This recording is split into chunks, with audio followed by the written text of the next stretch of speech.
Hello बच्चों, good morning. कैसे हैं आप सब? एलिगेंट क्लासेस के द्वारा एफर्ट किए जा रहे हैं हमारे 12th के छोटे छोटे प्यारे प्यारे बच्चों को उनको उनकी मनपसंद यूनिवर्सिटी में एडमिशन दिलाने के लिए।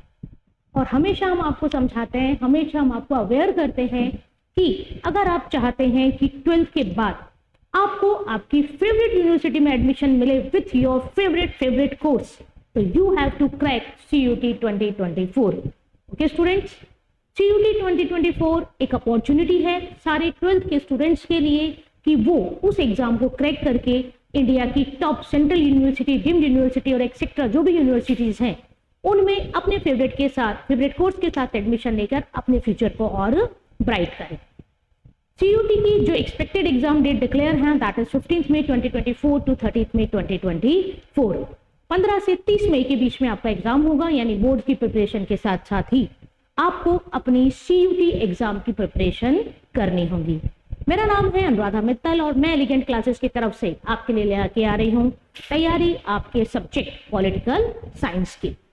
पॉलिटिकल साइंस में दो बुक्स हैं, पता है आप 12th के स्टूडेंट हैं। एक है कंटेम्प्रेरी वर्ल्ड पॉलिटिक्स और दूसरा है politics in India since independence. अब बच्चों, हमारी जो बुक की सीरीज चल रही है, जो हमने बुक के टॉपिक स्टार्ट करे हैं, वो हमने बुक स्टार्ट करी है contemporary world politics. Number of units हम इसमें कंप्लीट कर चुके हैं और आज की वीडियो में हम शुरू करने वाले हैं एक नया chapter that is south Asia. Okay, 4 unit हमारी कंप्लीट हो चुकी हैं। ये आपकी 5th यूनिट है और 5th यूनिट जो है आपसे किससे रिलेटेड है? साउथ एशिया से रिलेटेड है। साउथ एशिया में नंबर ऑफ कंट्रीज दी है, लेकिन आज की क्लास में हम जिन कंट्रीज के बारे में बात करेंगे वो है पाकिस्तान और बांग्लादेश। बाकी जो कंट्रीज हैं उनका हम एक और आपकी बुक में चैप्टर है दैट इज इंटरनेशनल रिलेशंस, वहां पर उनको रिलेट करके उनके साथ रिलेशंस के साथ वहां पर हम उनको पढ़ेंगे। इसके बाद वाली जो आपकी यूनिट होगी that is related to the international organisation और main international organisation is UNO। तो शुरू करते हैं आज की वीडियो साउथ एशिया के साथ। देखिए स्टूडेंट, अगर हम बात करें तो साउथ एशिया की जब हम बात करते हैं तो south Asia means the southern part of the Asia continent. ठीक है, जो एशिया का आप याद करिए, आपने देखिए 2 ग्रुप्स पढ़े हैं, एक आपने पढ़ा है आसियान और एक आपने पढ़ा है सार्क। सार्क जो ग्रुप है that is related to the countries of South Asia. आ रहा है आपको याद? एक आपने रीजनल ग्रुप पढ़ा था आसियान। जो आसियान जो आपने ग्रुप पढ़ा था उसकी जो कंट्रीज हैं they belongs to the region South East Asia. ठीक है, तो थोड़ा सा हमें यहाँ पे सार्क को रिवाइज करना पड़ेगा।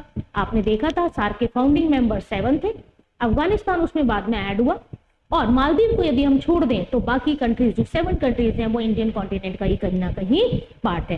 तो एक मतलब मेरा कहने का मतलब ये है कि साउथ एशिया कंट्रीज को तो हम पढ़ेंगे ही पढ़ेंगे, लेकिन साउथ एशिया का एक इंपॉर्टेंट रीजनल ऑर्गेनाइजेशन, एक रीजनल ग्रुप सार्क हम पिछली वीडियो में करके कंप्लीट करके आ चुके हैं। आपके पास प्लेलिस्ट है, सारी प्लेलिस्ट में जाइए और अपनी जो आपका जो वीक पोर्शन है या जिसका आप रिवीजन चाह रहे हैं, जिस टॉपिक्स में प्रॉब्लम है, आप हमारी वीडियो देख के वहां से उसको क्लियर कर सकते हैं।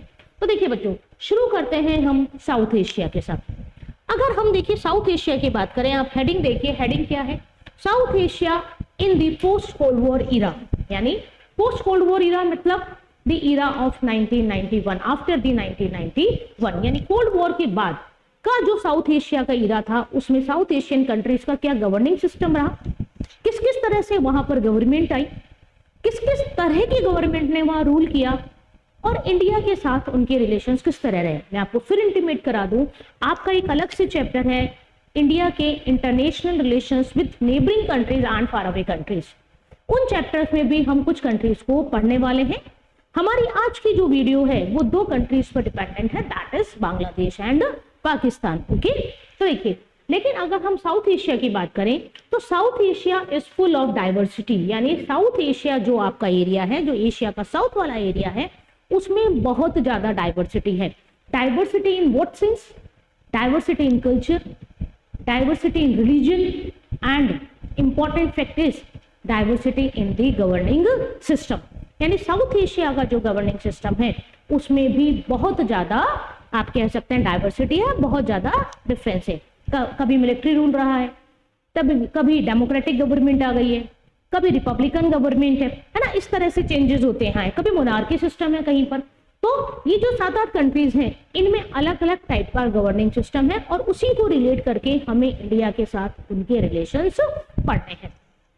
देखिए अगर हम कंट्रीज की बात करें तो आप यहाँ पे देखिए Pakistan and Bangladesh both military and civilian rule, यानी अगर हम पाकिस्तान और बांग्लादेश की बात करें तो यहाँ कभी मिलिट्री रूल आया है और कभी सिविलाइजेशन रूल आया है।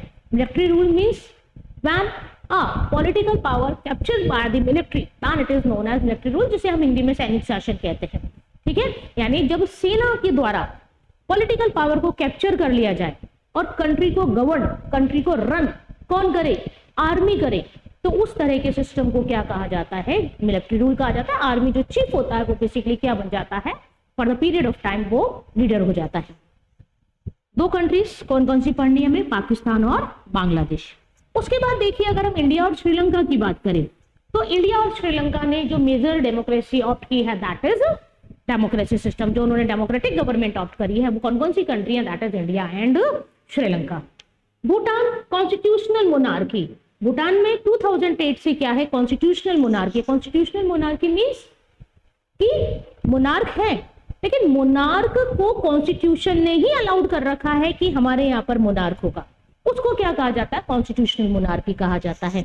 नेपाल, देखिए नेपाल की यदि हम बात करें तो नेपाल विश्व का एकमात्र हिंदू राज्य था, अब उसने चेंज कर दिया है, नया संविधान बना, तो सेकुलरिज्म अपने आप को डिक्लेयर कर चुका है।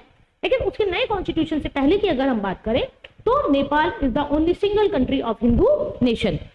Till 2006 constitutional monarchy, from 2008 democratic Republic with multi party system. आया स्टूडेंट समझ में, यानी ये आपकी साउथ एशिया की कुछ इंपॉर्टेंट कंट्रीज हैं जिनके गवर्निंग सिस्टम की हमने बात की। आपके पास क्वेश्चन किस तरह से आया हुआ है, आपके पास क्वेश्चन इस तरह से आया हुआ है कि आपको एक तरफ कंट्री का नाम दिया हुआ है और दूसरी तरफ उसके गवर्निंग सिस्टम का नाम दिया हुआ है ना, कि ये कंट्री इंडिया डेमोक्रेसी, मैं आपको आंसर के साथ बता रही हूँ, Nepal monarchy, Bhutan constitutional monarchy, है ना, पाकिस्तान मिलिट्री रूल। इस तरह से आपको याद करना है कि किस कंट्री में किस तरह का गवर्निंग सिस्टम था या है। पाकिस्तान और बांग्लादेश की बात करें तो मिलिट्री और सिविलाइजेशन, इंडिया एंड श्रीलंका की बात करें तो डेमोक्रेसी, भूटान की बात करें तो कॉन्स्टिट्यूशनल मोनार्की, कॉन्स्टिट्यूशनल मोनार्की का मतलब मैंने अभी आपको समझाया। नेपाल की बात करें तो 2006 तक कॉन्स्टिट्यूशनल मोनार्की, फिर आ गया डेमोक्रेटिक रिपब्लिक और मल्टी पार्टी सिस्टम, है ना। तो देखिए तीन आ रहे हैं यहाँ पर, एक आ रहा है डेमोक्रेटिक, दूसरा आ रहा है आपका रिपब्लिक और तीसरा आ रहा है आपका मल्टी पार्टी सिस्टम। तो देखिए मल्टी पार्टी सिस्टम की तो हमने पिछली वीडियोज में बात की हुई है, एक बार फिर रिकॉल कर दूं। मल्टी पार्टी सिस्टम क्या होता है, जहां पर पावर डिफरेंट पार्टीज के बीच रोटेट होती रहे और चांसेस हो कोएलिशन गवर्नमेंट बनने के, उसे कहा जाता है मल्टी पार्टी सिस्टम। आप पिछली क्लासेस याद करिए, हमने पढ़ा था तीन तरह की पार्टी सिस्टम है, सिंगल, बाय और multi party system. Single party system means power always hold by a single same party. Bi-party system means, an example of single party system is China and Russia. Bi-party system means when power rotates between the only two same parties. That is known as bi-party system. Example Britain and America. And multi-party system मैंने अभी बताया आपको, जहाँ बहुत सारी parties हो, power अलग अलग पार्टीज के बीच रोटेट हो, चांसेस हो गठबंधन की सरकार बनने की, तो उसे क्या कहा जाता है, मल्टी पार्टी सिस्टम। इंडिया और नेपाल आप यहाँ पर देख रहे हैं। अब देखिए बच्चों एक छोटा सी चीज और मैं बता दूं आपको, यहाँ पर वर्ड आ रहा है डेमोक्रेटिक और आ रहा है रिपब्लिक, है ना, democracy and Republic. India is a democratic state, right, India is a Republican state, it is also right, but when we talk about the Britain, then Britain is a democratic country but not is a republican country. Hindi में democracy को लोकतंत्र कहा जाता है और Republic को गणराज्य कहा जाता है। जनरली हमारा कंसेप्ट होता है दोनों सेम है, लेकिन दोनों सेम नहीं है। मैं बहुत इंपॉर्टेंट चीज बता रही हूँ आपको, हम क्या देख रहे हैं यहाँ पर, हम एक डेमोक्रेसी देख रहे हैं और दूसरा हम देख रहे हैं रिपब्लिकन गवर्नमेंट। ठीक है, रिपब्लिकन स्टेट क्या होता है, देखिए बहुत ज्यादा तो हम डीप में नहीं जाएंगे क्योंकि ये अलग टॉपिक है आपका, लेकिन फिर भी आया तो हमारा दायित्व बनता है कि हम आपका कंसेप्ट क्लियर करें। तो देखिए अगर हम डेमोक्रेसी की बात करें तो डेमोक्रेसी का मतलब मोटे मोटे रूप से हम देखें तो डेमोक्रेसी गवर्नमेंट, पिछली क्लासेस में आप पढ़ के आओगे 11th में, डेमोक्रेटिक गवर्नमेंट वह गवर्नमेंट होती है जो पीपल्स के द्वारा इलेक्ट होती है और पीपल्स के प्रति अकाउंटेबल और आंसरेबल होती है। डेमोक्रेटिक सिस्टम उसको कहा जाता है। ठीक है, अगर हम रिपब्लिकन गवर्नमेंट की बात करें, ठीक है, रिपब्लिकन गवर्नमेंट का मतलब क्या होता है कि जो उस स्टेट का हेड है, head of that state must be elected, यानी वो क्या होना चाहिए, इलेक्टेड होना चाहिए, मे बी डायरेक्टली और मे बी इनडायरेक्ट। ऐसा जब कंट्री में सिस्टम होता है तो वो कहलाता है रिपब्लिकन सिस्टम। इंडिया की बात करें तो इंडिया के हेड ऑफ स्टेट कौन है, प्रेसिडेंट, और ये इनडायरेक्टली इलेक्टेड होते हैं। तो इंडिया क्या है, डेमोक्रेटिक गवर्नमेंट भी है और रिपब्लिकन गवर्नमेंट भी है। लेकिन जब हम ब्रिटेन की बात करते हैं, है ना, जब हम जापान की बात करते हैं, तो यहाँ डेमोक्रेसी तो है लेकिन यहाँ पर रिपब्लिकन गवर्नमेंट नहीं है। क्यों नहीं है, क्योंकि दोनों ही कंट्री में मोनार्की है। ब्रिटेन में तो कन्वेंशनल मोनार्की है और जापान में कॉन्स्टिट्यूशनल मोनार्की है। ठीक है, तो मोनार्की होने का मतलब क्या होता है, मोनार्की का मतलब क्या होता है, राजा का शासन। और दूसरी बात, राजा की मृत्यु के बाद ऑटोमेटिकली जो उसका बेटा या बड़ी बेटी होती है वो क्या बन जाता है, राजा बन जाता है। यानी power is transfer on the basis of hereditary system, then it is known as monarchy. तो ये थोड़ा सा डिफरेंस है किसमें, रिपब्लिकन गवर्नमेंट में और आपके डेमोक्रेसी में। डेमोक्रेसी मतलब government is accountable to the people participate in the governing system, that is known as democracy. People have liberty, rights and equality. Okay, and republican government means when head of the state is elected by the people, not chosen by the hereditary system. तो ये देखिए, ये हमने किसकी बात करी, south Asia की बात करी। साउथ एशिया की आपसे कंट्रीज पूछी जा सकती हैं, right the names of may countries belong to the South Asia. Then हमारा प्यारा भारत, पाकिस्तान, बांग्लादेश, नेपाल, भूटान, श्रीलंका, ये सब कंट्रीज कहां पर आती हैं, साउथ एशिया में आती है। अब हम बात करते हैं कंट्री की, दैट इज मैंने बताया आपको कि आपको दो कंट्रीज पढ़नी है, एक पाकिस्तान और बांग्लादेश। पढ़नी तो और भी है लेकिन हम उसको दूसरे चैप्टर्स के साथ पढ़ेंगे। अगर आज की वीडियो की हम बात करें तो आज की वीडियो में हमारी दो कंट्रीज हैं, पाकिस्तान और बांग्लादेश। देखिए बच्चों, ये आपको बहुत अच्छे से पता है कि इंडिया इंडिपेंडेंट हुआ 1947 में, लेकिन जहां हमें इंडिपेंडेंस की खुशी थी वहीं कहीं ना कहीं हमारे मन में पार्टीशन का दुख भी था, है ना, विभाजन होने का दुख भी हमारे दिलों में था। अगर हम इंडिया की बात करें तो इंडिया, अगर हम बात करें, देखिए ये हमारा पूरा प्यारा भारत है। उस वक्त जो इंडिया डिवाइड हुआ था, इंडिया इंडिया एंड पाकिस्तान। ठीक है, तो अगर हम इस पाकिस्तान की बात करें तो देखिए, पाकिस्तान जो है इसको कहा जाता था वेस्ट पाकिस्तान, और यहाँ जो बांग्लादेश है, ये वाला जो पोर्शन है, इसको कहा गया था ईस्ट पाकिस्तान। ठीक है, इंडिया हमारा ये पूरा भारत था बिफोर द पार्टीशन, लेकिन जब 1947 में पार्टीशन हुआ, पार्टीशन ऑफ इंडिया अगस्त 1947, तब क्या होता है, ये जो पोर्शन है, ये वाला जो आप देख रहे हैं, मैप देख रहे हैं, ठीक है, ये क्या है आपका वेस्ट पाकिस्तान, और इधर क्या बन गया ईस्ट पाकिस्तान, क्योंकि 1971 का वॉर हुआ और क्या निकल कर आया, बांग्लादेश। तो इस तरह से इंडिया का विभाजन हुआ, पार्टीशन हुआ, बीच में इंडिया, इधर ईस्ट पाकिस्तान और उधर वेस्ट पाकिस्तान। 1971 तक ये दो ही पार्ट थे, लेकिन आपको पता हो शायद कि 1971 में इंडो पाक वॉर हुई रिगार्डिंग टू दी बांग्लादेश, और 16 दिसंबर 1971 को वर्ल्ड मैप पर एक नया कंट्री निकल कर आया जिसका नाम है, आज हम उसको बांग्लादेश कहते हैं, आज इसको हम ईस्ट पाकिस्तान नहीं कहते हैं। ठीक है, अब उसके बाद यदि हम बात करें तो अब हम बात करते हैं पाकिस्तान की, कि पाकिस्तान में जो गवर्निंग सिस्टम है वो किस किस तरह से आगे रूल करता है और कैसे कैसे वहां पर गवर्नमेंट चलती है।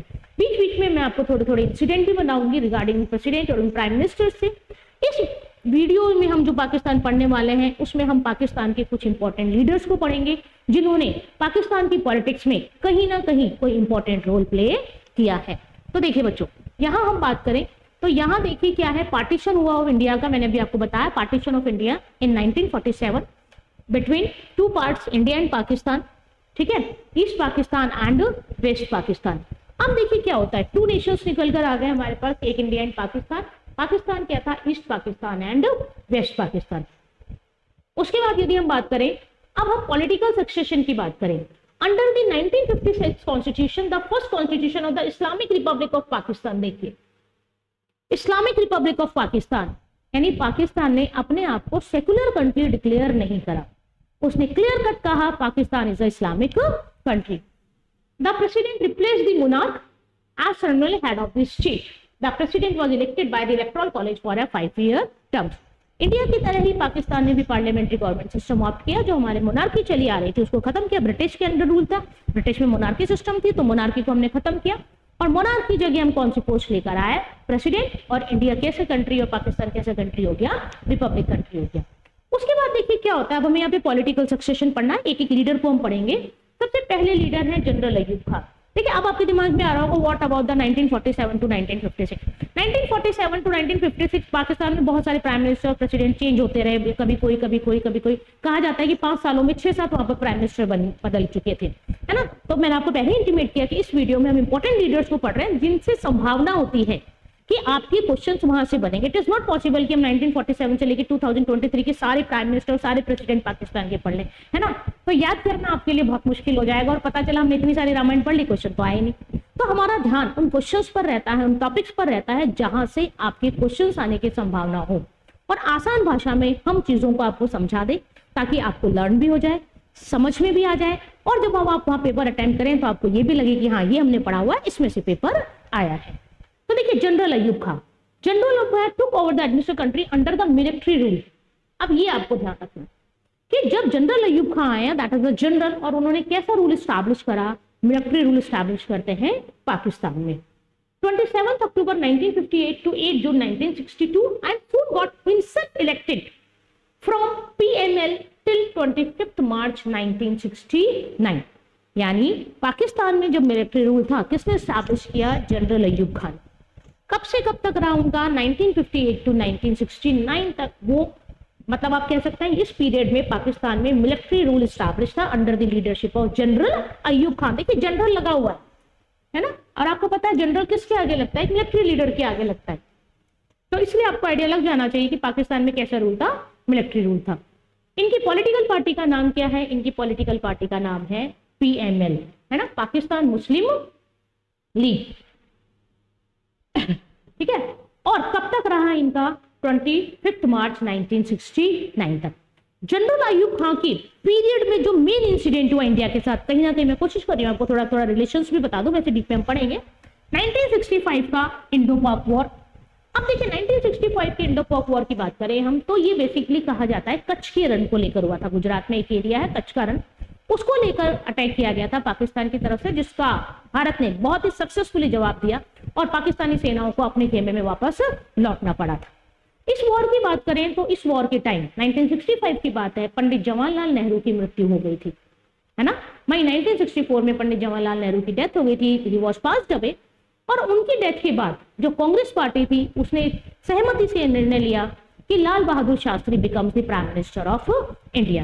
लाल बहादुर शास्त्री को आप जानते होंगे, ये वही लाल बहादुर शास्त्री है जिनकी जयंती गांधी जयंती वाले दिन आती है 2 अक्टूबर को। लाल बहादुर शास्त्री बहुत ही सुलझे हुए और बहुत ही स्पष्ट छवि वाले नेता थे। पहले ये रेलवे मिनिस्टर भी थे और इनके काल में 2 रेल एक्सीडेंट हुए थे, जिनकी ह्यूमैनिटी के बैकग्राउंड पे बेसिस पर उन्हें रेस्पॉन्सिबिलिटी लेके अपने पद से त्यागपत्र दिया था ना। पद से त्यागपत्र देना बहुत बड़ी बात होती है ना। आजकल तो पद मिलना ही बहुत मुश्किल है, और पद मिलने के बाद पद छोड़ना वो और भी ज्यादा मुश्किल है। लाल बहादुर शास्त्री की यदि हम बात करें तो लाल बहादुर शास्त्री वही हैं जिन्होंने भारत को स्लोगन दिया, जय जवान जय किसान, है ना। जय जवान जय किसान स्लोगन किसके द्वारा दिया गया है? लाल बहादुर शास्त्री के द्वारा दिया गया है। अटल बिहारी वाजपेयी ने अपने काल में फिर इसमें जय विज्ञान भी बाद में जोड़ा था। इंडो पाक वॉर हुआ, उसके बाद बच्चों क्या होता है? लाल बहादुर शास्त्री इस वॉर के बाद, हर वॉर के बाद एग्रीमेंट होता है। यूएसएसआर ने इंटरमीडिएट रूल प्ले किया था, इस वॉर को खत्म करवाया, और ताशकंद में इंडिया और यूएसएसआर के इंडिया और पाकिस्तान के बीच एग्रीमेंट होता है जिसको कहा जाता है ताशकंद एग्रीमेंट। ठीक है, ताशकंद एग्रीमेंट बात करें तो किस किस लीडर्स के बीच हुआ, तो ऑब्वियसली आप समझ गए होंगे, लाल बहादुर शास्त्री और जनरल अय्यूब खान। यानी 1965 की वॉर जो कच्छ के रण को लेकर हुई थी, उस वॉर के बाद इंडिया जीत गया था। जीतने के बाद एग्रीमेंट हुआ। एग्रीमेंट कहां पर होता है? ताशकंद में होता है। किसके इंटरफेरेंस से होता है? यूएसएसआर, सोवियत संघ जो आपने पढ़ा था, उसके इंटरफेरेंस से होता है। वो मीडिएटर रोल करता है, दोनों में समझौते करवाने की कोशिश करता है और सफल भी होता है। लाल बहादुर शास्त्री वहां पर जाते हैं, ताशकंद एग्रीमेंट करते हैं। कब एग्रीमेंट होता है? 10 जनवरी 1966 को। और इस एग्रीमेंट के बाद ही कहा जाता है कि ताशकंद में ही लाल बहादुर शास्त्री की इनकी होटल के कमरे में डेथ हो गई थी, यानी सुबह इनकी डेड बॉडी ही वहां पर पाई गई थी। डेथ कैसी हुई, क्यों हुई, क्या नहीं हुई, ये सस्पेंस है, अभी तक इसका कुछ भी क्लियर कट डिसीजन नहीं आया है। ठीक है, तो ये हमने किसकी बात करी? हमने एक लीडर की बात करी, कौन से? जनरल अय्यूब खान। क्या पढ़ रहे हैं हम? पढ़ रहे हैं political succession in the Pakistan, यानी after the independence, after the partition of India, Pakistan में किस तरह का पॉलिटिकल सक्सेशन रन होता रहा। मैं आपको बता चुकी कि पाकिस्तान जब हम पढ़ेंगे तो हम दो तरह की गवर्नमेंट पढ़ेंगे वहां पर। कभी वहां पर मिलिट्री रूल आया है, कभी वहां पर डेमोक्रेटिक गवर्नमेंट आई है। ठीक है, मिलिट्री रूल कौन सा रूल होता है? जहां पर एक मिलिट्री लीडर गवर्नमेंट को कंट्रोल करता है और अपने अकॉर्डिंग देश का शासन चलाता है। ठीक है, डेमोक्रेसी गवर्नमेंट क्या होती है? डेमोक्रेटिक गवर्नमेंट वो होती है जहां गवर्नमेंट को पीपल सिलेक्ट करते हैं। जो गवर्नमेंट होती है वो पीपल्स के प्रति अकाउंटेबल होती है, आंसरेबल होती है। पीपल्स का रोल होता है, एक इंपॉर्टेंट रोल प्ले करते हैं गवर्निंग सिस्टम को फ्रेम करने में, कंट्रोल करने में और क्रिटिसाइज करने में। और ऑब्वियसली डेमोक्रेसी के 3 पिलर्स तो आपने पढ़े ही होंगे, that is right, liberty and equality. वो की भी वहां के पीपल्स के पास होते हैं। लेकिन मिलिट्री रूल में इस तरह का होना कोई जरूरी नहीं है। It is not a dictatorship, but हाँ डेमोक्रेसी के फीचर्स मिलिट्री रूल में पाए ही पाए जाएंगे, कोई कंपलसरी नहीं है। ठीक है, तो पहला लीडर हमने क्या पढ़ा? जनरल अय्यूब खां, जिन्होंने पीएमएल पार्टी से चुनाव लड़कर सत्ता में आए, लेकिन कब? 1969 में। लेकिन उससे पहले उन्होंने कैसा रूल स्टैब्लिश करा था? मिलिट्री रूल स्टैब्लिश किया था। इनके पीरियड में अगर हम इंपॉर्टेंट इंसिडेंट्स की बात करें तो एक इंपॉर्टेंट इंसिडेंट है 1965 का इंडो पाक वॉर, और दूसरा है आपका ताशकंद एग्रीमेंट जो इसी वॉर से रिलेटेड है। क्लियर?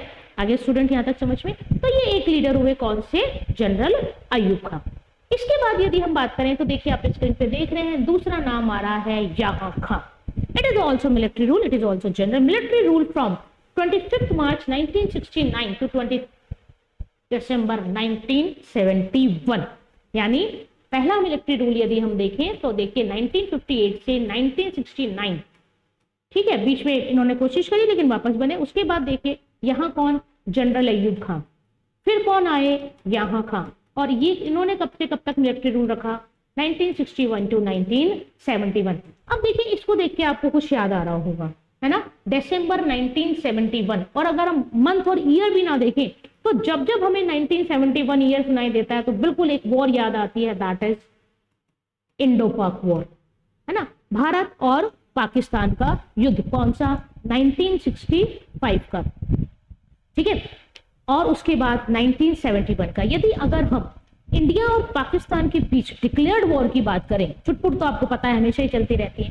ठीक है, 1948 में हुआ जम्मू कश्मीर को लेकर, 1965 में गुजरात के कच्छ के रण को लेकर, 1971 में बांग्लादेश को लेकर, 1999 कारगिल वॉर। ये 4 डिक्लेयर्ड वॉर आपको याद रखने हैं, चारों ईयर याद रखना है। 1948, 65, 71 एंड 1999। अभी भी हम देखेंगे इसको। यहां का मिलिट्री रूल स्टैब्लिश करते हैं। और क्या होता है बेटा, वेस्ट पाकिस्तान और ईस्ट पाकिस्तान में एक तरह से जो कहा जाता है ना सिस्टम, मतलब डिफरेंस बहुत था, डाइवर्सिटी बहुत ज्यादा थी।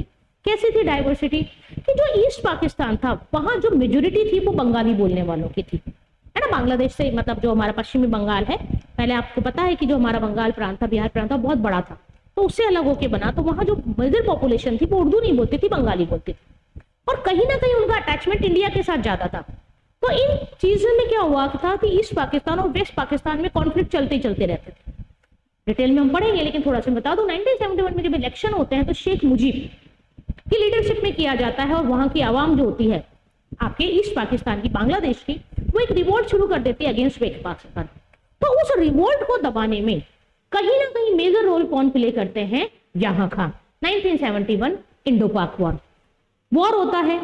इंदिरा गांधी पहले तो मना करती है, लेकिन बाद में मानवता के आधार पर इस वॉर में शामिल होती है। मुक्ति वाहिनी सेनाएं हमने बनाई और जल्द ही इस युद्ध को खात्मा करके 90,000 पाकिस्तानी सैनिकों ने इंडियन आर्मी के समक्ष सरेंडर किया था। और ये माना जाता है कि अब तक का वॉर में होने वाला सबसे बड़ा सरेंडर था। 90,000 soldiers surrender in front of Indian army. ठीक है, सरेंडर करते हैं। ऑब्वियसली ये युद्ध भी कौन जीतता है? इंडिया जीतता है, हमेशा की तरह, है ना? इंडिया ही जीतता आ रहा है। ये युद्ध भी कौन जीतता है? इंडिया जीतता है। और इंडिया वर्ल्ड के सामने एक इंडिपेंडेंट कंट्री लेकर आता है, दैट इज बांग्लादेश। वो बांग्लादेश में हम पढ़ेंगे, लेकिन अभी हम पाकिस्तान को कंटिन्यू कर रहे हैं। यहां खां को क्या कर दिया जाता है? फिर पावर से हटा दिया जाता है। और हटाने के बाद जो अगली पावर आती है वो आती है किसके हाथ में? जुल्फिकार अली भुट्टो। ठीक है, वह कहां हट गए? मिलिट्री रूल वॉर हार गए तो उनको हटाया गया। और इनका पीरियड क्या रहा? 1971 to 1973 and 1973 to 1974 from Pakistan peoples Party, है ना? ये याद रखिए आप थोड़ा। PML किससे रिलेटेड थी? जनरल अय्यूब खान से। और दूसरी पार्टी आ रही है आपकी PPP, ये आगे तक चलेगी, पाकिस्तान पीपल्स पार्टी। और ये किस फैमिली ने थी, मतलब फाउंडर कौन थे? इसके जुल्फिकार अली भुट्टो। अगर हम जुल्फिकार अली भुट्टो की बात करें तो जो जुल्फिकार अली भुट्टो है बेटा, ये सपोर्ट करते थे एक तरह से डेमोक्रेसी को, है ना। इन्होंने किसको सपोर्ट किया? ये डेमोक्रेसी को एस्टैब्लिश करते थे। यानी यहाँ पर जो पाकिस्तान में अब तक मिलिट्री रूल चला आ रहा था, वो मिलिट्री रूल किस में कन्वर्ट होता है? डेमोक्रेसी में कन्वर्ट होता है। तो पाकिस्तान के पॉलिटिकल सक्सेशन में PPP आ रहा है ना, तो पाकिस्तान के पॉलिटिकल सक्सेशन में क्या हुआ? हम 3 लीडर देख के आ चुके हैं, जनरल अय्यूब खान, यहाँ खां, जनरल यहाँ खां और जुल्फिकार अली भुट्टो। अब देखिए फिर आगे की हम बात करते हैं। जुल्फिकार अली भुट्टो बनते हैं और कोशिश करते हैं कि पाकिस्तान में डेमोक्रेटिक गवर्नमेंट क्या की जाए? एस्टैब्लिश की जाए। उसके बाद देखिए कौन आते हैं? मोहम्मद जिया उल हक। मतलब जुल्फिकार अली भुट्टो बने, उन्होंने कोशिश करी कि डेमोक्रेसी चले, लेकिन थोड़े ही समय बाद, लगभग 1 साल भी पूरा सा नहीं रहे वो, 16 सितंबर 1978 में वापस से क्या एस्टैब्लिश हो जाती है? मिलिट्री रूल हो जाती है। And Bhutto government was removed by Zia ul Haq. ये जो जिया उल थे, मिलिट्री के लीडर थे, ये क्या करते हैं? भुट्टो जो गवर्नमेंट थे, जुल्फिकार अली भुट्टो जो थे, उनको हटा देते हैं और मिलिट्री रूल एस्टैब्लिश कर देते हैं। लेकिन देखिए इंपॉर्टेंट चीज पढ़िए, but people's demands for the democracy from 1982 and Pakistan elected government once again. अब क्या होता है? देखिए जो जनता है वो लोकतंत्र का स्वाद चख चुकी है। जुल्फिकार अली भुट्टो ने, जब तक आपके पास चीज है ही नहीं, अब तक जनता ने मिलिट्री रूल देखा, पाकिस्तान की जनता ने, तो उन्हें पता ही नहीं था डेमोक्रेसी क्या होती है ना। लेकिन जुल्फिकार अली भुट्टो ने जब डेमोक्रेसी स्टैब्लिश करी और कोशिश करी कि पाकिस्तान में डेमोक्रेटिक गवर्नमेंट स्टैब्लिश हो, तो पाकिस्तान की पीपल्स अवेयर होती हैं, वो जानती हैं कि भाई एक सिस्टम और है मिलिट्री के अलावा, दैट इज डेमोक्रेटिक सिस्टम। और डेमोक्रेटिक सिस्टम में क्या क्या बेनिफिट हुआ, क्या क्या बातें कही गई थी। तो जब ये जो जिया उल हक है, ये मिलिट्री गवर्नमेंट ले तो आते हैं, लेकिन जो पाकिस्तान के अवाम है ना, वो जो पाकिस्तान की जनता है, वो लोकतंत्र का स्वाद चख चुकी है, उसे पता चल चुका है what is the difference between military rule and democratic government. तो पाकिस्तान की जो पीपल्स हैं वो रिवोल्ट करते हैं, किसके लिए? For the democratic government. और 1982 में फिर पाकिस्तान में इलेक्शन होते हैं और फिर भुट्टो गवर्नमेंट आती है, लेकिन जुल्फिकार अली भुट्टो नहीं, इस बार कौन आती है? बेनजीर भुट्टो। और क्या एस्टैब्लिश होती है पाकिस्तान में? Democratic government under the leadership of Bhutto government, है ना। और लीडर भी कौन? बेनजीर भुट्टो। तो देखा आपने, कभी मिलिट्री रूल आ रहा है, कभी डेमोक्रेसी आ रही है। पहले मिलिट्री रूल रहा काफी टाइम तक, पहले डेमोक्रेटिक गवर्नमेंट कौन सी बनी थी? भुट्टो गवर्नमेंट बनी थी। और कौन थे प्रेसिडेंट? जुल्फिकार अली भुट्टो। अब देखिए बेनजीर भुट्टो की बात करें तो was a Pakistani politician and state women who served as the 11th and 13th, 2 बार ये बनी पाकिस्तान की prime minister, 1980 to 1990 and once again from 1993 to 1996। और कौन सी पार्टी? मैंने बताया था, ध्यान रखिए, PPP, Pakistan peoples Party. Bhutto family ने जो पार्टी बनाई थी, भुट्टो के द्वारा जो फाउंडेड पार्टी थी, उसका नाम था PPP, पाकिस्तान पीपल्स पार्टी। यानी पहले जनरल अय्यूब खां, फिर यहाँ खां, फिर जुल्फिकार अली भुट्टो, पहली बार डेमोक्रेटिक गवर्नमेंट, फिर जिया उल हक, फिर मिलिट्री गवर्नमेंट और फिर बेनजीर भुट्टो। ठीक है, 2 पीरियड तक रही है, 11th प्राइम मिनिस्टर रही है और 13th प्राइम मिनिस्टर रही है, 80 से 1990 और फिर 1993 से 90, बीच में हुई है चेंज। हम बताते हैं कौन से लीडर आए यहाँ पर। ठीक है, elected to head a democratic government in a Muslim majority country. Muslim majority country में पहली लेडी जिन्होंने एक political post, important political post क्या करी? होल्ड करी। उसके बाद देखिए सत्ता में परिवर्तन होता है और कौन बनते हैं? नवाज शरीफ, मोहम्मद नवाज शरीफ। कौन सी पार्टी से थे? ये मुस्लिम लीग से पार्टी थे। Served as the prime minister of Pakistan for 3 non consecutive terms, 3 बार ये बने। कौन कौन सी टर्म्स? 1990 to 1993, 1997 to 1999। देखिए अभी पीरियड का बीच में गैप आया ना, तो देखिए वापस बेनजीर भुट्टो आ गई है 1993 टू 1996 एंड 2013 टू 2017। 3 बार नवाज शरीफ जो मुस्लिम लीग के लीडर थे वो क्या बनते हैं यहाँ पर? पॉलिटिकल लीडर बनते हैं। ही is the longest serving prime minister of the Pakistan, total more than 9 years across 3 tenures। ठीक है, 9 साल से ज्यादा 3 बार प्राइम मिनिस्टर बने और अब तक के सबसे लंबे कार्यकाल तक बनने वाले ये प्राइम मिनिस्टर है। ठीक है, तो आपको जब पाकिस्तान की आप हिस्ट्री पढ़ते हैं, पॉलिटिकल सक्सेशन पढ़ते हैं, तो 2 पॉलिटिकल पार्टीज बहुत अच्छे से याद रखनी पड़ती हैं, एक मुस्लिम लीग और दूसरी PPP, Pakistan peoples Party. Pakistan peoples Party कहीं ना कहीं डेमोक्रेसी को सपोर्ट करती है, और जो मुस्लिम लीग है वो कहीं ना कहीं एक मिक्सचर है डेमोक्रेसी और मिलिट्री रूल, यानी उस तरह से ये करती रहती है। अगर हम मोहम्मद नवाज शरीफ की बात करें तो देखिए इनके काल में जो इंपॉर्टेंट इंसिडेंट हमें याद रखना है दैट इज कारगिल वॉर। 1999 में हुई थी कारगिल वॉर, ठीक है। और ये कारगिल वॉर जब हुई तो पाकिस्तान की अथॉरिटी किसके पास थी? नवाज शरीफ के पास थी। और अगर हम हमारे प्यारे भारत के प्रधानमंत्री की बात करें तो उस वक्त भारत के प्रधानमंत्री थे श्रीमान अटल बिहारी वाजपेयी। कारगिल वॉर चलती है, मई से शुरू होती है, जून जुलाई तक चलती है, और 26 जुलाई को हम अल्टीमेटली हमारी सारी चौकियों पर कब्जा कर लेते हैं। पाकिस्तान के सैनिक भाग जाते हैं चौकी छोड़ छोड़ के, हम वॉर जीत जाते हैं। और 26 जुलाई 1999 को पूरा भारत सेलिब्रेट करता है विजय दिवस। उसके बाद हम हर साल 26 जुलाई को एज ए विजय दिवस सेलिब्रेट करते हैं। तो आया बच्चों समझ में? तो ये हमने पढ़े अभी तक 6 political leaders, political succession, important political authorities in the Pakistan. General Ayub Khan, उसके बाद याहा खां, उसके बाद जुल्फिकार अली भुट्टो, उसके बाद Ziaul Haq, Benazir Bhutto and then Nawaz Sharif. General Ayub Khan की बात करें, मिलिट्री रूल स्टैब्लिश किया। इंसिडेंट 1965 का Indo Pak war and Tashkent agreement, general Ayub Khan and Lal Bahadur Shastri. Clear बच्चों? यहां खां तो वैसे भूल सकते हैं 1971 का वॉर, बांग्लादेश का उदय होना। जुल्फिकार अली भुट्टो बिल्कुल याद रखना है आपको, पहली डेमोक्रेटिक गवर्नमेंट स्टैब्लिश करी उन्होंने और पाकिस्तानी जनता को बताया what is the importance of democracy, की लोकतंत्र क्या होता है। आपने तब अपनाया, हमारा भारत तो शुरू से लोकतंत्र को मानता आ रहा है ना। भारत को पता है पहले से ही कौन सी चीज अच्छी है, कौन सी चीज अपनानी है। क्या मेहनत भी तो बहुत करी हमारी संविधान सभा ने, है ना। 2 वर्ष 11 महीने 18 दिन, याद होगा आपको, इतना लग गया, अप्रोक्स 3 साल लगी संविधान सभा विश्व को एक अनोखा और व्यापक संविधान देने में। उसके बाद देखिए जियाउल हक आए, भुट्टो गवर्नमेंट को रिमूव करते हैं और वापस से कोशिश करते हैं मिलिट्री गवर्नमेंट एस्टैब्लिश करने की। लेकिन वही बात, पता चला डेमोक्रेसी क्या है, तो पीपल्स रिवोल्ट करते हैं for the demand of the democracy. People के रिवोल्ट के कारण फिर इलेक्शन होते हैं और बेनजीर भुट्टो बनती हैं पाकिस्तान की पहली प्राइम मिनिस्टर, यानी first female prime minister of Pakistan in Muslim majority country. 2 term उन्होंने सर्व करी, 11th और 13th प्राइम मिनिस्टर बनी वो। उसके बीच में जो आए तो वो आए नवाज शरीफ, मुस्लिम लीग, और इस तरह उसके बीच में जो पीरियड रहा वो झूलती रही कहानी, कभी पीपीएल, कभी पीपीपी और कभी मुस्लिम लीग, कभी पार्टी जो है पावर पाकिस्तान पीपल्स पार्टी के पास और कभी पावर मुस्लिम लीग के पास। नवाज शरीफ की यदि हम बात करें तो नवाज शरीफ के काल में कारगिल वॉर हुआ 1999 में। उस वक्त हमारे प्रधानमंत्री थे अटल बिहारी वाजपेयी। बिल्कुल भारत कारगिल वॉर जीता और 26 जुलाई को हम सेलिब्रेट करते हैं एज ए विजय दिवस। आगे की कहानी सुनिए हम पाकिस्तान की। फिर क्या होता है, फिर सत्ता में परिवर्तन होता है, ठीक है, और फिर लाते हैं परवेज मुशर्रफ मिलिट्री रूल। देखिए क्या होता है, कारगिल वॉर जब होता है तो कारगिल वॉर में पाकिस्तान की हार होती है और हार होने के बाद जो उस वक्त जो लीड कर रहे थे आर्मी को, उनका नाम था परवेज मुशर्रफ।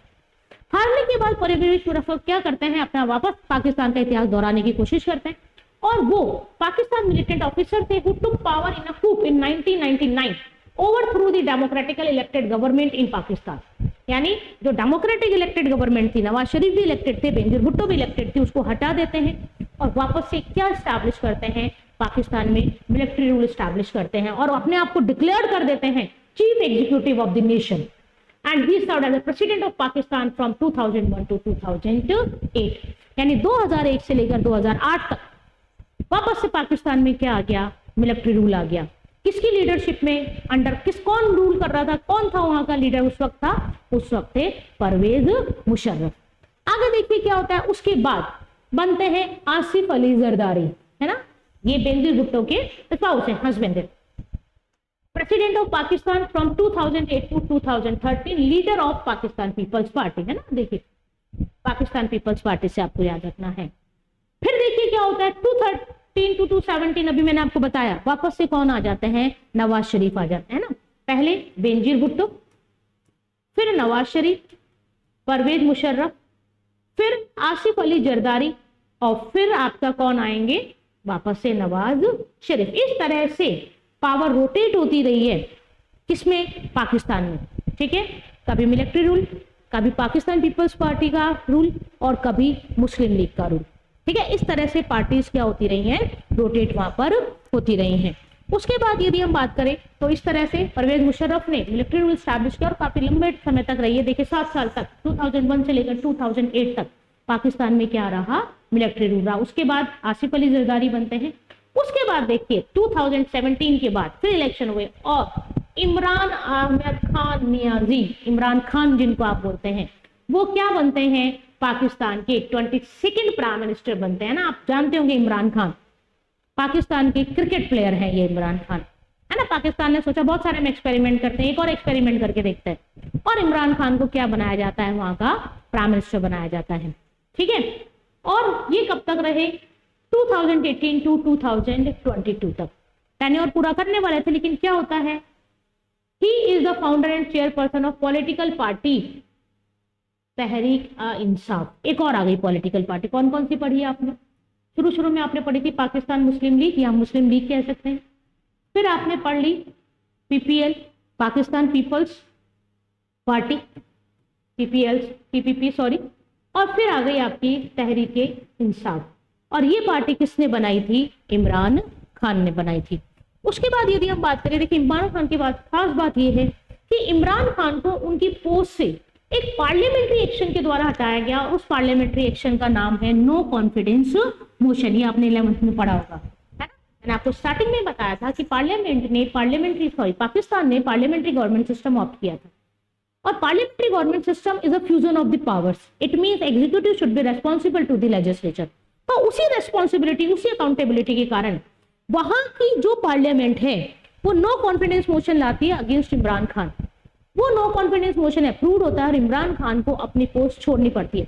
अब आपको लग रहा होगा मैडम पोस्ट तो पहले भी प्रेसिडेंट्स ने, प्राइम मिनिस्टर ने छोड़ी है, मिलिट्री रूल भी आया, बिल्कुल आया, लेकिन जायज तरीके से कॉन्स्टिट्यूशनली जो रूल्स है, कॉन्स्टिट्यूशन को फॉलो करते हुए जो सबसे पहले हटाए गए वो इमरान खान ही, बाकी सब तो इलीगल था, है ना।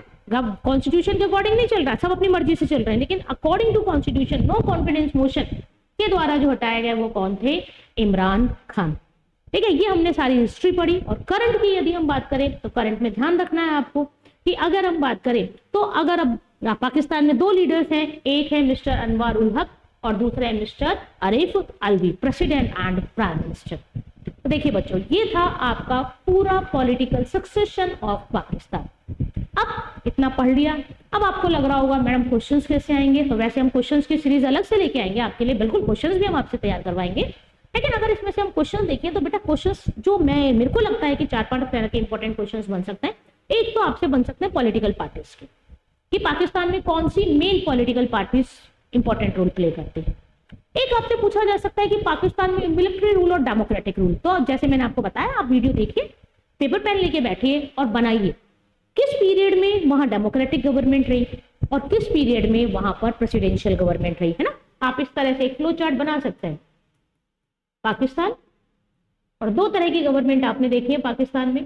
एक आपने देखी है, बहुत अच्छे से आपके नोट्स बन जाएंगे, मिलिट्री गवर्नमेंट, और दूसरी आपने देखी है डेमोक्रेटिक गवर्नमेंट। कुछ नहीं करना, आप यहाँ ईयर लिखिए और ब्रैकेट में उस लीडर का नाम लिखिए। जैसे 2001 टू 2007 परवेज मुशर्रफ, है ना। यहां से यहां तक लिख लिया, जनरल अय्यूब खान, यहाँ खान। तो आपको इससे समझ में आ जाएगा कि इस पीरियड में यहाँ पर क्या है, मिलिट्री रूल रहा है। इधर लिखिए जुल्फिकार अली भुट्टो, बेनजीर भुट्टो, है ना। फिर आपके जरदारी, नवाज शरीफ, इस तरह से आप लिख लीजिए और यहाँ क्या करिए, उसके ईयर लिख लीजिए। ईयर लिख लेंगे तो आपका पूरे आंसर्स तैयार हो जाएंगे। आपसे पूछा जा सकता है what is the meaning of military rule. इस तरह के यहाँ से क्वेश्चंस बनते हैं। यानी देखिए बच्चों, कुल मिलाकर हमें ये समझ में आया कि पाकिस्तान में डेमोक्रेसी को स्टैबल होने में बहुत सारे चैलेंजेस हैं।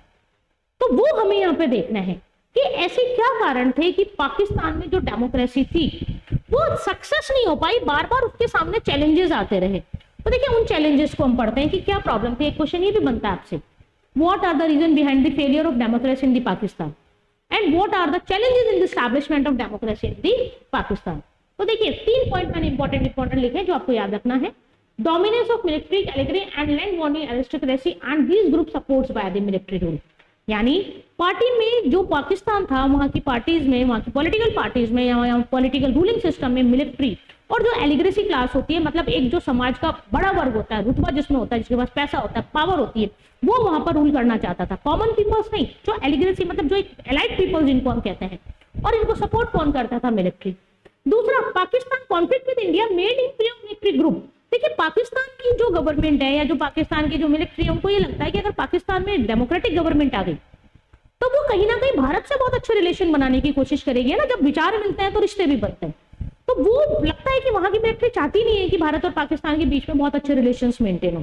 तो वहां की मिलिट्री जो है, वो प्रो मिलिट्री ग्रुप जो है, वो क्या करता है? डेमोक्रेटिक गवर्नमेंट को वहां स्टैब्लिश ही नहीं होने देता है। और सबसे इंपॉर्टेंट देखिए, lack of genuine international support for the democratic government.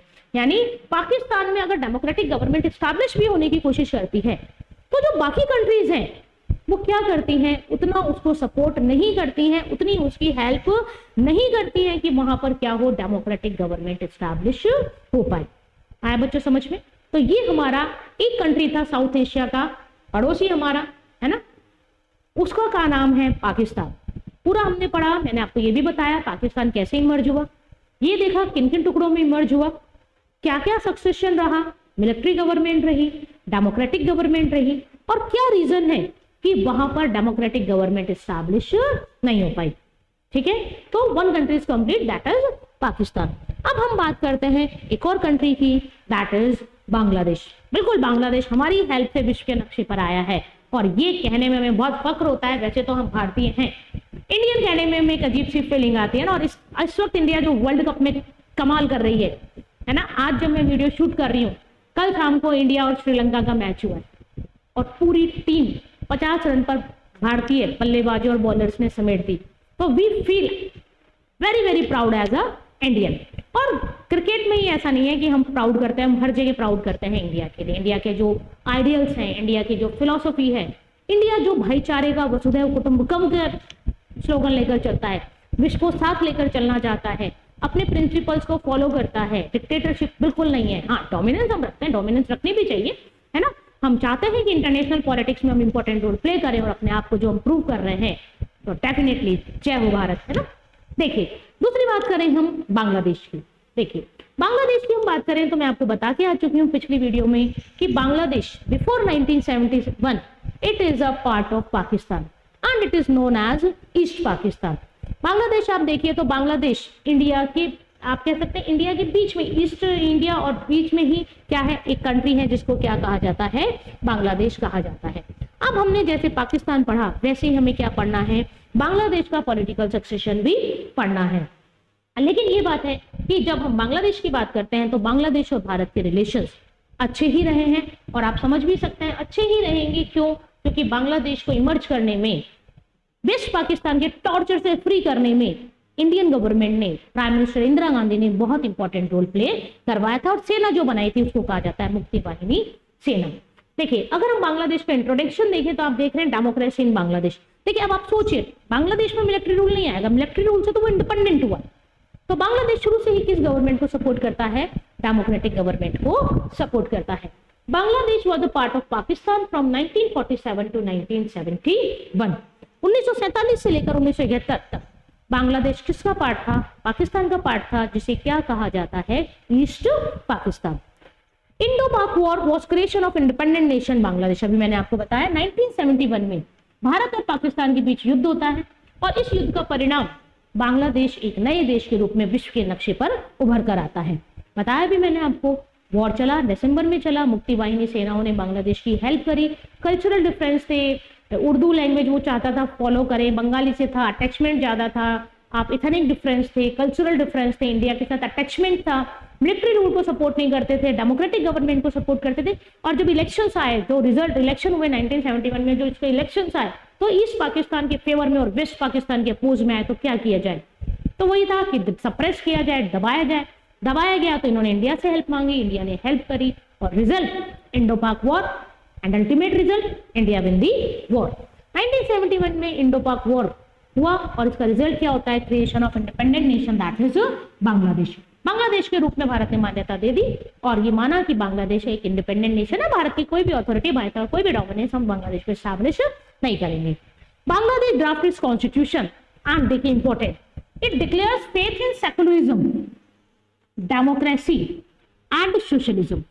आपको पता है these are the main key features of Indian constitution also, यानी जैसी भारत की पद्धति है वैसी ही सिस्टम, वैसा ही कॉन्स्टिट्यूशनल इंपॉर्टेंस बांग्लादेश ने भी दिया और अपने आप को सेकुलर, सोशलिस्ट और डेमोक्रेटिक कंट्री वो डिक्लेयर करता है। पाकिस्तान की बात करें तो देखिए आपको पता है पाकिस्तान में मैंने आपको फर्स्ट लाइन में बताया था इस्लामिक रिपब्लिक नेशन है ना, उसने अपने आप को इस्लामिक नेशन डिक्लेयर करा था। उसके बाद देखिए डेमोक्रेसी, हाँ कभी है कभी नहीं, कभी मिलिट्री रूल है कभी डेमोक्रेसी, स्टेबल डेमोक्रेसी की हम बात पाकिस्तान में नहीं कर सकते। और फिर है आपका सोशलिज्म। सोशलिज्म मीन्स पता है आपको, हमारी वीडियोस में हमने बार बार डिस्कस किया है, सोशलिज्म एक तरह का गवर्निंग सिस्टम जो रिस्पॉन्सिबिलिटी लेती है गवर्नमेंट अपने पीपल्स को good quality of life, dignity of life provide करवाने की। तो इन 3 फीचर्स के साथ बांग्लादेश अपना कॉन्स्टिट्यूशन प्रिपेयर करता है। Bangladesh opt the presidential government system. यहां देखिए इंडिया ने पार्लियामेंट्री गवर्नमेंट सिस्टम ऑप्ट किया, लेकिन पाकिस्तान जो बांग्लादेश है वो प्रेसिडेंशियल गवर्नमेंट सिस्टम ऑप्ट करता है। It means single executive and all the power of executive resides in the president. And leader Sheikh Mujibur Rahman from Awami League become the first president of the Bangladesh. ठीक है, 1971 में जब election हुए थे तो east Pakistan से जो leader जीते थे उनका नाम था शेख मुजीबुर रहमान, और कौन सी पार्टी को बिलोंग करते थे, वो आवामी लीग पार्टी को बिलोंग करते थे। तो यही इनको फिर जो वेस्ट पाकिस्तान होता है पकड़ में जेल में डाल देता है, फिर इंडिया बीच में आता है, युद्ध करता है और इनको जेल से मुक्त करा दिया जाता है। फादर ऑफ द बांग्लादेश भी बोला जाता है इनको, शेख मुजीबुर रहमान को। तो ये शेख मुजीबुर रहमान जो आवामी लीग के हैं वो क्या बनते हैं, फर्स्ट प्रेसिडेंट कहाँ के बन जाते हैं, बांग्लादेश के। ठीक है, ये तो इमरजेंस हुआ बांग्लादेश का और फर्स्ट यहाँ पर पॉलिटिकल सक्सेशन हुआ। इसके बाद की अगर हम कहानी पढ़ें तो देखिए उसके बाद क्या होता है, बीच बीच में कहीं कहीं बांग्लादेश में भी मिलिट्री रूल स्टैब्लिश करने की कोशिश की गई थी। उसके बाद क्या किया जाता है बच्चों, ये ध्यान देखना आप, 15 अगस्त, हम 15 अगस्त को इंडिपेंडेंट डे मनाते हैं, लेकिन बांग्लादेश 15 अगस्त को शोक दिवस के रूप में सेलिब्रेट करता है। क्यों सेलिब्रेट करता है, देखिए 15 अगस्त 1975 को Sheikh Mujib assassinated in the military uprising with his family. 15 अगस्त 1975 को जो मिलिट्री होती है क्या कर दिया जाता है, शेख मुजीबुर रहमान का एसिनेशन कर दिया जाता है विथ हिज फैमिली, यानी पूरे परिवार के साथ शेख मुजीब की हत्या कर दी जाती है। लेकिन इनकी बेटी जिनका नाम है शेख हसीना, जो वर्तमान में बांग्लादेश प्रधानमंत्री है, बांग्लादेश की राष्ट्रपति है, वो क्या करती हैं, उस वक्त वहां नहीं होती, वो अपनी स्टडीज के लिए फॉरेन गई हुई होती है, इसलिए वो बच जाती हैं। बाकी जो उनका परिवार है उनको क्या कर दिया जाता है, एसिनेटेड कर दिया जाता है। जब उनको एसिनेटेड कर दिया गया उसके बाद कौन लीडर निकल कर आए, जिया ur Rahman. 1975 to 1979 military rule in Bangladesh and he was formed the political party BNP। जैसे आपने पाकिस्तान में पॉलिटिकल पार्टीज पढ़ी हैं वैसे ही बांग्लादेश की जो पॉलिटिकल पार्टीज याद रखनी है वो आपको 2 रखनी है बेटा, एक तो आवामी लीग और दूसरी है BNP, Bangladesh national party. Awami league की बात करें तो ये मुजीब के द्वारा बनाई गई, और बीएनपी की बात करें तो इसको जिया उर रहमान के द्वारा बनाई गई, ये आपको ध्यान रखना। दूसरा अगर बात करें तो देखिए जो ये शेख मुजीब की पार्टी है ये उस टाइम की पार्टी है जब इंडिया ने हेल्प किया था, तो ये प्रो इंडिया पार्टी है। लेकिन कहीं ना कहीं जो बीएनपी है ये मानी जाती है एंटी इंडिया। ये चीजें क्यों जरूरी होती हैं कि आप पार्टी के नेम से अगर आपको ये पता हो कि उस वक्त इस कंट्री में ये पार्टी थी तो आप इंडिया के रिलेशंस में कर सकते हैं कल्पना कि अच्छे रहेंगे या बुरे रहेंगे। तो जब जब आप ये मानिए बांग्लादेश में आवामी लीग की सरकार आएगी तब तक इंडिया और बांग्लादेश के रिलेशंस अच्छे होंगे, और जब जब बीएनपी आएगी तो ये हम नहीं कह सकते कि डेफिनेटली बुरे ही होंगे। हाँ, एग्रीमेंट्स में, पीसफुल ट्रीटीज में कहीं ना कहीं प्रॉब्लम्स आने लग जाती हैं। तो क्या किया जाता है, शेख मुजीब को एसिनेटेड किया जाता है और उसके बाद पावर किसके पास जाती है, जिया उर रहमान के पास, जो बीएनपी पार्टी फ्रेम करते हैं और पहले वो मिलिट्री रूल स्टैब्लिश करते हैं। जिया उर रहमान, अब देखिए जैसे को तैसा यहां पर होता है, जिया उर रहमान ने एसिनेटेड, मतलब उनके हेल्प से एसिनेटेड हुए कौन, शेख मुजीब, और Zia ur Rahman also assassinated by military leader HM Ershad and he remained in power till 1990। यानी सबसे पहला लीडर तो कौन आया बांग्लादेश में, शेख मुजीब, उसके बाद कौन आए, जिया उर रहमान, और उसके बाद कौन आ गए बेटा, एचएम इरशाद। यहां डेमोक्रेसी और ये दोनों क्या थे, military leader. Clear. New election, और ये कब तक रहे, इरशाद 1990 तक।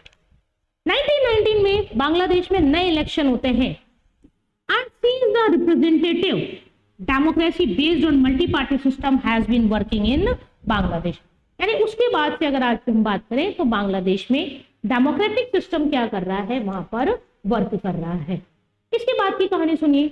12 दिसंबर 1996 में इंडिया एंड बांग्लादेश की बात करें, एक सेकेंड, हाँ ये हो गया हमारा। उसके बाद क्या वर्क कर रहा है बांग्लादेश में, 1991 से वहां पर डेमोक्रेटिक सिस्टम वर्क कर रहा है। कभी अवामी लीग से शेख हसीना वहां की लीडर बनती है, ठीक है। बीएनपी में आपने जियाउर रहमान देखा, ठीक है, उनकी पार्टी क्या करती है, अथॉरिटी में आती है, कभी वो, ठीक है। खालिदा जिया इनकी वाइफ है, खालिदा जिया जो इस वक्त बीएनपी को लीड कर रही है, कभी वो प्राइम मिनिस्टर। लेकिन अगर बात करें अभी लंबे टाइम से 3 कॉन्जिक्यूटिव टर्म्स पूरा कर चुकी है शेख हसीना, और बांग्लादेश में वो as a government office hold करके वहां पर रूल कर रही हैं। तो ये तो बात हुई बांग्लादेश के पॉलिटिकल सक्सेशन की, कि बांग्लादेश में किस तरह से पॉलिटिकल सक्सेशन हुआ, ठीक है। पॉलिटिकल अभी थैंक यू नहीं, अभी एक टॉपिक बच रहा है। देखिए पॉलिटिकल सक्सेशन में क्या हुआ आपका, सबसे पहले शेख मुजीब आए 1971 में, जब बांग्लादेश इंडिपेंडेंट होता है किससे, वेस्ट पाकिस्तान से। शेख मुजीब को एसिनेटेड कर दिया गया, मिलिट्री रूल लाया गया जियाउर रहमान के द्वारा। शेख मुजीब की पार्टी अवामी लीग, जियाउर रहमान की party BNP Bangladesh national party. Ziaur Rahman को एसिनेटेड कर दिया गया एचएम इरशाद के द्वारा, वो भी मिलिट्री रूल लेके आए। उसके बाद 1991 में फिर इलेक्शन हुए, और 1991 से आज तक अगर हम देखें तो बांग्लादेश में एक डेमोक्रेटिक गवर्नमेंट रन कर रही है। पावर ट्रांसफर होती है या तो शेख हसीना या खालिदा जिया, लेकिन एट प्रेजेंट जो लॉन्ग टेन्योर पूरा कर चुकी है, कंजिक्यूटिव जो बनकर आ रही है, वो कौन आ रही है, शेख हसीना आ रही है, ठीक है। अगर हम बात करें इंडिया और बांग्लादेश के रिलेशंस की, तो देखिए रिलेशन का बार बार मैं कह रही हूँ, एक चैप्टर और है आपका इंपॉर्टेंट, वहां सारी चीजें पढ़े, लेकिन यहाँ कुछ इंपॉर्टेंट हम एग्रीमेंट और ट्रीटीज देख सकते हैं। सबसे इंपॉर्टेंट ट्रीटी है दैट इज फरक्का ट्रीटी, फरक का समझौता between India and Bangladesh, and is very important for your examination point of view. 12 दिसंबर 1996 को इंडिया और बांग्लादेश के बीच में एक ट्रीटी होती है जिसको कहा जाता है फरक्का ट्रीटी। किस किस, देखिए जब भी कोई ट्रीटी होती है तो आपको उसमें 3 चीजें याद रखनी पड़ती है। पहला कब हुई, दूसरा किन किन कंट्रीज के बीच हुई, उन कंट्रीज के लीडर, जब वो ट्रीटी हो रही थी तो उस वक्त कंट्रीज के मेन लीडर कौन थे, और उस कंट्री का मोटिव, उस ट्रीटी का मोटिव क्या है, किस उद्देश्य के लिए वो संधि की गई है। तो देखिए जो फरक्का ट्रीटी है वो होती है 12 दिसंबर 1996 को, ऑब्वियसली इंडिया एंड बांग्लादेश के बीच। इंडिया के प्राइम मिनिस्टर थे एचडी देवगौड़ा, और यहाँ थी शेख हसीना। अब देखिए ये क्या थी प्रॉब्लम, इस ट्रीटी की जरूरत क्या है। ये फरक्का डैम आपने सुना होगा, गंगा ब्रह्मपुत्र नदी पर बना हुआ ये डैम है, इंडिया में है, और जो इनके पानी का शेयरिंग को डिसाइडेड करता है। तो इस पानी की शेयरिंग से लेकर डिस्प्यूट था, और इस डिस्प्यूट को सॉल्व करने के लिए इंडिया और बांग्लादेश के बीच में जो ट्रीटी हुई उसे क्या कहा जाता है, फरक्का ट्रीटी कहा जाता है। इन 1996 the treaty of the sharing of Ganga water at Farakka was intent and the difference between the Bangladesh and India, मतलब इसने बांग्लादेश और इंडिया के बीच जो डिफरेंसेस थे उनको सॉल्व किया। And the principal objective was to determine the amount of water to be released by India, यानी India को ये दिया गया, ये सोचा कि जब ये पानी है इसको कितना शेयर बांग्लादेश को दिया जाए और कितना शेयर यहाँ पर इंडिया को दिया जाए, इस ट्रीटी का मेन मोटिव ये था। उसके बाद यदि हम देखें तो the area of cooperation between India and Bangladesh are improving economic relations, disaster management and environment, यानी आज की तारीख में भारत और बांग्लादेश के संबंध बहुत अच्छे हैं, ठीक है। हम लोगों ने बहुत अच्छा रिलेशन मेंटेन कर रखा है, हम हमारी पड़ोसी कंट्री को सपोर्ट कर रहे हैं उसके डेवलपमेंट के लिए, बांग्लादेश भी हमें सपोर्ट कर रहा है, इकोनॉमिक टेक्नोलॉजिकल रिलेशन हम मेंटेन करते जा रहे हैं, अलग अलग रेल लिंक स्टैब्लिश किए जा रहे हैं बांग्लादेश से इंडिया से लेकर, पीपल्स के साथ जो मूव टुवर्ड्स फॉरवर्ड्स है वो पॉलिसी शुरू की जा रही है, ट्रेड हम शुरू कर रहे हैं, और सबसे इंपॉर्टेंट चीज कि ये दोनों ही जो कंट्री हैं these are the member of 2 important groups, one is SAARC and other is BIMSTEC. SAARC आप पढ़ के आ चुके हैं, आपने पढ़ा था, सार्क एक ग्रुप है साउथ एशिया का जिसमें 8 कंट्रीज हैं, और उन 8 कंट्रीज में इंडिया और बांग्लादेश दोनों हैं, वहां भी ये मिलकर उसके मंच पर भी मिलकर दोनों क्या करती हैं, एक दूसरे के साथ रिलेशन मेंटेन करने की वहां पर कोशिश की जाती है, ठीक है। तो बच्चों ये आपका था साउथ एशिया, ठीक है। South Asia is a important part of your syllabus, ठीक है, for the both board exam and CUT exam. जिन बच्चों के हाफ ईयरली और प्री बोर्ड्स आने वाले हैं वो भी हमारी सीरीज को देखिए, चैप्टर्स बहुत अच्छे से बहुत आसान भाषा में हमने समझाएं, आप पढ़िए, बिल्कुल देखिए, पुरानी प्लेलिस्ट निकाल के देखिए। डेफिनेटली हमारी वीडियोस आपको, छोटी छोटी वीडियोस हमने बनाई है 45 to 50 मिनट्स की, आप पढ़िए, आपका 1 यूनिट, आपका 1 चैप्टर तैयार, रिकॉल करिए, पढ़िए और आपको आसानी से समझ में आ जाएगा। आज हमारा टॉपिक था, आज का हमारा टॉपिक था south Asia. South Asia, Asia का सदर्न पार्ट, जिसमें हमने 2 कंट्रीज को डिस्कस किया, one is Pakistan and other one is Bangladesh. दोनों ही भारत से निकले हैं। 1947 में पाकिस्तान और 1971 में भारत की हेल्प से वेस्ट पाकिस्तान के टॉर्चर से फ्री किया गया बांग्लादेश को, और 1971 में बांग्लादेश इंडिया की हेल्प से, मुक्ति वाहिनियों की हेल्प से वर्ल्ड के मैप पर एक नया कंट्री बनकर आया। पॉलिटिकल सक्सेशन दोनों में पढ़ लिया, पाकिस्तान में पहले मिलिट्री रूल और फिर डेमोक्रेसी, बांग्लादेश में पहले डेमोक्रेसी और बीच में मिलिट्री रूल लेकिन फिर डेमोक्रेसी, और अगर आज बात करें तो आज डेमोक्रेसी वहां पर सक्सेसफुली चल रही है। तो ये हमारा वीडियो था साउथ एशिया को लेकर। फिर मिलेंगे नए वीडियो के साथ, एक नया chapter, very very important, that is international organization and main organization that we should study, that United Nation of organization. हमेशा की तरह वही बात, पढ़ते रहिए, समझते चलिए और अपने एग्जाम में अच्छा स्कोर करिए। कोशिश है हमारी 12th के प्यारे प्यारे बच्चों की हेल्प करना, ताकि वो पॉलिटिकल साइंस में अच्छे से अच्छा स्कोर कर सके। मैं अनुराधा मित्तल फिर लेके आऊंगी आपके लिए नया वीडियो आपकी हेल्प के लिए, और डेफिनेटली लाइक, शेयर, सब्सक्राइब करिए। प्रॉब्लम के हर संभव हम कोशिश करेंगे आपकी प्रॉब्लम्स को सॉल्व कर। बने रहिए एलिगेंट क्लास के साथ, मिलते हैं नए वीडियो में। Have a good day and all the best for your bright future. Good bye.